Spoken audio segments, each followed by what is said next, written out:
During dinner, my dad laughed. You should learn from your sister. She's financially independent. Everyone clapped. My fork froze halfway. My heart didn't. Hi, everyone, my name is Jenna Haley. I'm 28. And if you think this is just another jealous sibling moment, just wait. Tell me something. Why do families worship the loudest one? The one who performs confidence, but never the one who actually pays the bill? My sister, Kayla, tossed her hair like she was the CEO of the universe. She lifted her glass and smirked at me, like she was blessing me with her existence. Mom patted her on the shoulder. See, Jenna? You should be more like your sister. She handled her life responsibly. I sipped my drink once, slow, intentional, and said, then she won't miss the $4,200 transfer that hits her account every month. Instant silence. Kayla's smile died so fast it looked like a glitch. Dad blinked. Mom's hand stopped midair. Kayla's fiancé coughed like he choked on his own future. You could hear the cheap jazz music in that restaurant suddenly get louder. Kayla whispered, too soft for the table, but loud enough for me. Don't. Oh, I would. Because nobody in this room knew what I knew, or what I'd already done. No one knew what I'd collected. No one knew what was already filed. And they definitely didn't know the reason Kayla's bank account had $4,200 magically appear every month for the past 19 months came from me. Or why? I placed my napkin on the table, calmly, the way a surgeon might before an incision. This wasn't anger. This was the final curtain. And tonight, I was done being the quiet one. Kayla's voice sharpened. Jenna, stop. But I wasn't looking at her anymore. I turned to Dad, who was still frozen, fork in hand like a statue. Dad, you know how you always say Kayla succeeded all on her own? He nodded once, slow, confused, still cocky. Well, her success costs me $4,200 a month. Auto transfer. Since the day she lost her job at Pencrest Financial. Mom's jaw actually dropped. Kayla's fiancé stared like I'd just switched languages. I kept going, steady, quiet, not dramatic, the kind of voice that makes truth heavier. She never told you because she didn't want you to know she was drowning. And she didn't want you to know I bailed her out. Kayla hissed, you're lying. No, I'm not. My bag sat next to me. I reached inside, calmly, pulled out a folder. Printed bank statements, highlighted. I placed them gently between Mom's butter knife and the bread basket. Kayla's fiancé leaned forward so hard his chair squeaked. Dad scanned the numbers. There it was. $4,200. $4,200. $4,200. Month after month. His voice came out strangled. Why would you pay her rent? I looked at Kayla. She couldn't lift her eyes. Because she begged me. Because she said if Mom and Dad found out she lost her job, they'd be humiliated. Her words. Mom gasped. Dad looked like something snapped inside him. Kayla finally spoke, broken. You promised you wouldn't say anything. I tilted my head. And you promised you'd pay me back in March. And May. And August. And November. Silence. Heavy. Bruising. Dad slowly turned his head toward Kayla. You lied to us? No one breathed. Kayla exhaled. And then it happened, the first tear. And I wasn't done yet. Kayla's mascara smudged as she tried to regroup, but the room already shifted. No more golden daughter aura. No more applause. Just a woman exposed. She tried to laugh it off. Dad, she's exaggerating. I raised one eyebrow. Want to explain how you leased that Mercedes 3 months ago when you had zero income? Dad's head snapped toward her so fast the water glasses rattled. Kayla swallowed. Then Dad asked the question that finally cracked the air. Is this true? She didn't answer. She just stared at her untouched risotto like she could disappear into it. Mom looked betrayed, like someone peeled skin off reality. The waiter approached timidly, asking if anyone needed refills. Nobody even heard him. He backed away quietly. That's when Kayla broke. We grew up poor, okay? I didn't want to be that girl again. You know what MOM always says, appearance is everything. People expect me to be someone. Her voice cracked, wobbling between rage and grief. She was spiraling. She wasn't glamorous now, she was terrified. And Dad turned to me. Why didn't you tell us sooner? That question, that simple question, sliced deeper than any insult. I let a small, tired laugh escape. Because you've never believed anything I ever said, unless Kayla said it first. Dad froze. Literally froze. Because he knew, that was true. The childhood years. The school awards. My scholarships. My promotions. Kayla only had to exist. I had to prove, beg, qualify, overperform, and even then, I was still less. Kayla whispered, broken. Please don't do this here. I leaned in slightly, my voice barely above breath. No, Kayla. You did this here. And that was the moment the bill arrived. The server set the leather folder down in the middle of the table like a judge dropping a verdict. Dad slid it toward himself automatically, like always, but then paused. Because this time there was no family card. The card was my sister's.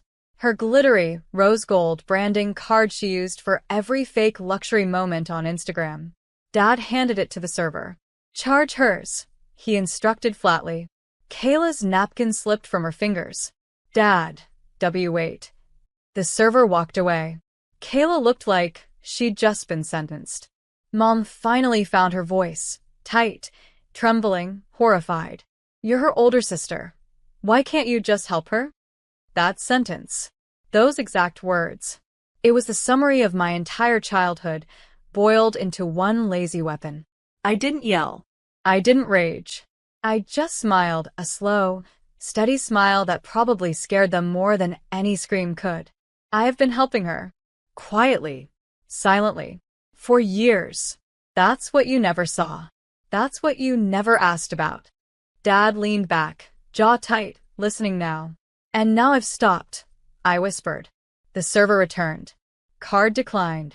Kayla's face crumpled. This part wasn't new. This was weekly. Just usually solved by me swooping in. But tonight, I sat still. The server cleared his throat gently. Would you like to provide a different form of payment?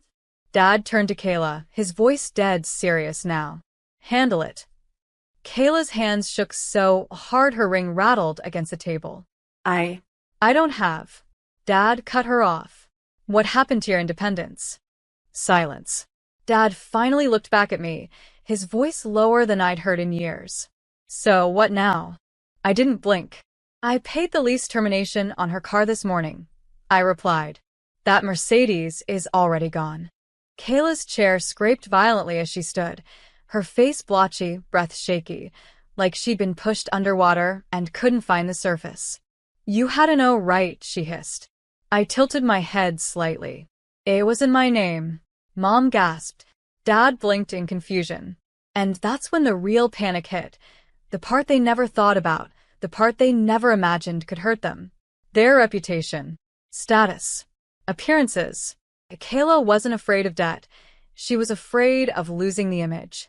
She stumbled toward the exit, heels loud against the stone floor, clutching her purse like she could hold onto her old life if she just squeezed hard enough. Dad stood up slowly. The entire restaurant watched us now, not with curiosity, but with recognition. Because change in a family doesn't look like a speech. It looks like a quiet shift in gravity, one person refusing to be the mule anymore. Dad sat back down.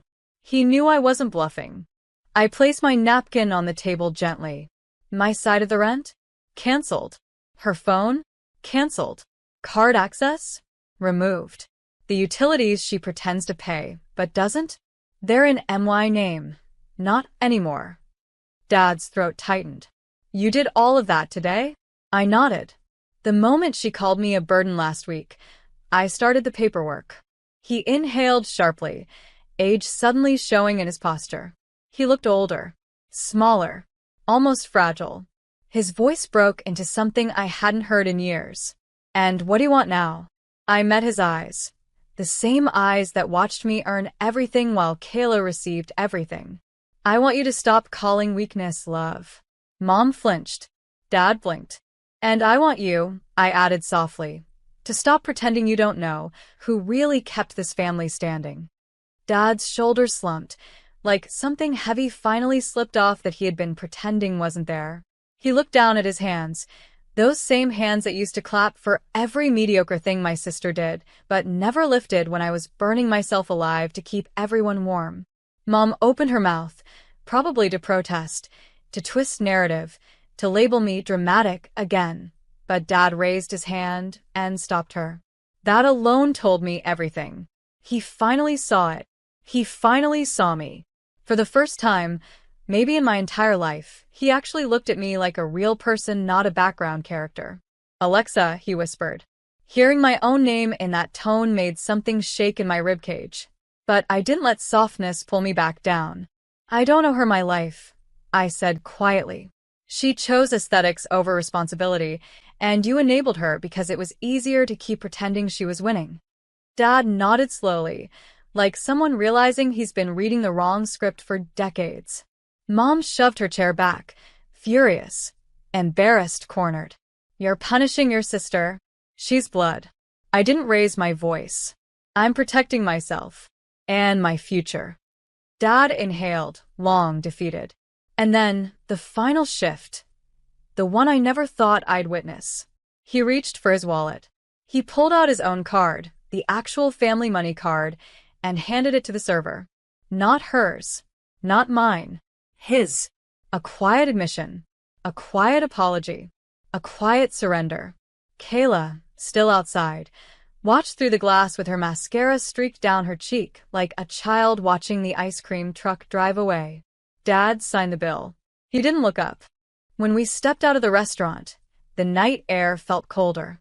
The neon sign above the doorway flickered like a dying pulse. Kayla stood there, small, stripped of her armor, her breath visible in the night like smoke. Her voice was thin. So that's it? You're just cutting me off. I didn't blink. You cut yourself off when you pretended entitlement was effort. I'm just stopping the subscription you assumed was permanent. Her lip trembled. But what do I do now? Dad answered, not me. You get a job, he said. You grow up. Kayla flinched like he slapped her. Because those 4 words, she had never heard from him before. Mom stared at Dad, betrayal all over her face, like the universe glitch-swapped her favorite character. This was the first night Dad wasn't on their team. For once, he wasn't protecting fantasy. He was acknowledging reality. And he turned to me. I'm sorry.